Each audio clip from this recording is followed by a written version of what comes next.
ಯಾರಪ್ಪ ಯಾರು ನಿಮ್ಗೆ ಇವೆಲ್ಲ ಹೇಳ್ತಾರೆ? ಯಾರು ವಿಚಾರ ನಮಗೆ ಗೊತ್ತಿಲ್ಲದ ವಿಚಾರ ನಿಮಗೆ ಗೊತ್ತಾ?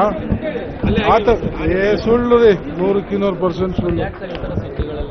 ಯಾರು ಈಗ ನಿಮ್ಮ ಮೀಡಿಯಾದವ್ರಿಗೆ ಏನೋ ಸುದ್ದಿ ಇಲ್ಲದೆ ಹೋದ್ರೆ ಯಾರೋ ಒಬ್ರು ನಿಮ್ಮಲ್ಲೇ ಒಬ್ರು ಇಂಥದ್ದೊಂದು ಕ್ರಿಯೇಟ್ ಮಾಡಿ ಹಾಕ್ಬಿಡ್ತಾರೆ, ನೀವೆಲ್ಲ ಅದನ್ನೇ ಡಿಸ್ಪ್ಲೇ ಮಾಡ್ತೀರಿ. ನನ್ನ ಗಮನಕ್ಕೆ ಆ ವಿಚಾರನೇ ಇಲ್ಲ. ನನ್ನೇನು ಮಾತಾಡಿದ ಯಾವ ತರ ಕಾಂಪ್ರಮೈಸು ಇಲ್ಲ, ಜಗಳನೂ ಇಲ್ಲ. ಫಸ್ಟ್ ಅಂತ ವಿಚಾರನೇ ನಮ್ ಗಮನಕ್ಕೆ ಬಂದಿಲ್ಲ. ಇದೆಲ್ಲ ಶುದ್ಧ ಸುಳ್ಳು. ಯಾರು ಯಾವ ಗನ್ಮ್ಯಾನ್ ಅಂತ ಗೊತ್ತಿಲ್ಲ ನನಗೆ, ಯಾಕಂದ್ರೆ 5 ಜನ ಚೇಂಜ್ ಮಾಡಿದೆ ನಾನು. 5 ಜನ ಚೇಂಜ್ ಮಾಡಿದ್ದೀವಿ. ಯಾವ ಗನ್ಮ್ಯಾನ್ ಇದು ಏನು ವಿಚಾರ ಅಂತ ನನ್ನ ಗಮನಕಾರ ಬರ್ಬೇಕಲ್ವ. ಜಗಳ ಆದ್ರೆ ನನ್ನ ಜೊತೆಲೇ ಇರ್ತಾರೆ. ಜಗಳ ಆದ್ರೆ ನನಗೆ ಮಾಹಿತಿ ಇಲ್ಲದೆ ಜಗಳ ಆಗುತ್ತಾ? ಅಂಥದ್ದೆಲ್ಲ ಸುಳ್ಳು. ಆಮೇಲೆ ಯಾರು ಅವ್ರ ಜೊತೆ ನನ್ನ ಹತ್ರ ಬಂದಾಗ ಅವ್ರ ಜೊತೆ ಯಾರು ಬರ್ತಾ ಇರ್ಲಿಲ್ಲ. ಅವ್ರೊಬ್ಬರ ಇಬ್ರು ಬರ್ತಿದ್ರು, ಹೋಗ್ತಿದ್ರು ಅಷ್ಟೇ. ಅದು ಬಿಟ್ರೆ ಯಾರು ಜೊತೆಲಿ ಬಂದಿಲ್ಲ, ಜಗಳ ಮಾಡುವಂತವ್ರು ಬಂದೇ ಇಲ್ಲ.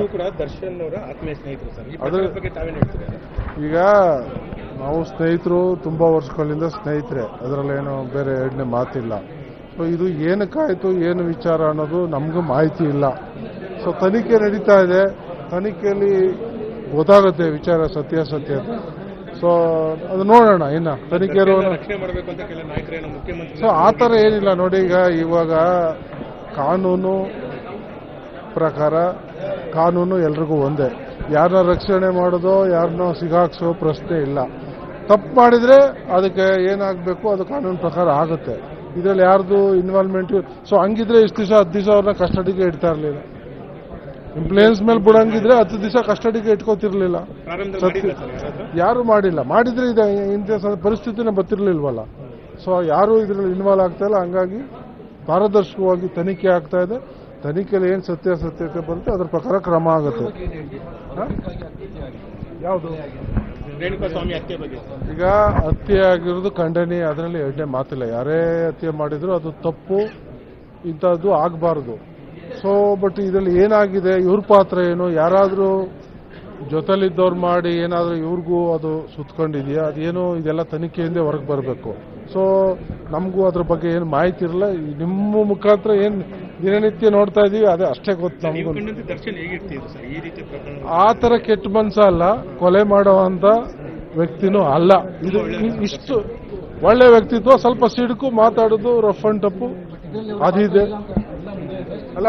ನನಗೆ ಗೊತ್ತಿಲ್ಲ ಪಾತ್ರದ ಬಗ್ಗೆ, ನಾನು ಇಲ್ಲಿ ಹೇಳಲಿಕ್ಕೆ ಬರಲ್ಲ. ಯಾಕೆಂದ್ರೆ ಇದು ಅಲಿಗೇಷನ್ ಆಗಿದೆ, ತನಿಖೆ ಆಗ್ತಾ ಇದೆ, ಕಸ್ಟಡಿ ಕೇಳಿದ್ದಾರೆ, ಅದು ತನಿಖೆ ಮಾಡ್ತಿದ್ದಾರೆ.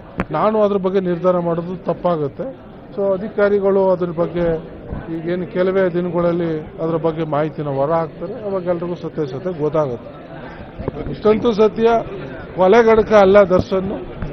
ಒಳ್ಳೆ ವ್ಯಕ್ತಿತ್ವ ಇರುವಂಥ ವ್ಯಕ್ತಿ. ಸ್ವಲ್ಪ ಸಿಡುಕು ಮನೋಭಾವ ಇದೆ.